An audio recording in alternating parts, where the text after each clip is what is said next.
মেয়ে তার উপার্জিত টাকায় তার মাকে হজে পাঠাতে চায়। প্রশ্ন হলো, মেয়ের টাকায় মা কি হজ করতে পারবেন? আলহামদুলিল্লাহ, মেয়ের টাকায় মা হজ করতে পারবেন, কোনো অসুবিধা নেই। তবে হজে যাওয়ার জন্য মুহরিম থাকা লাগবে। এখন যিনি তাকে হজে পাঠাবেন তিনি তার মুহরিমের টাকাও, যাকে নিয়ে তিনি হজ করবেন, তার দেওয়াটা কর্তব্য। যদি মা মুহরিমের টাকা ব্যবস্থা করতে পারেন আলহামদুলিল্লাহ, তবে মুহরিম ছাড়া মহিলার হজে যাওয়া উচিত নয়। মুহরিম পাওয়া পর্যন্ত তিনি অপেক্ষা করবেন।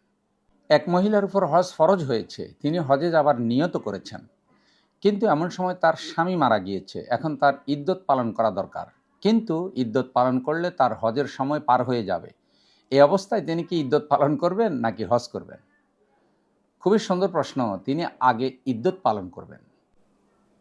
হজের সময় চলে গেলে আল্লাহ যদি বাঁচিয়ে রাখেন তিনি পরবর্তী বছর হজ করবেন, কিন্তু তাকে আগে স্বামী মারা যাওয়ার কারণে ইদ্যত পালন করতে হবে।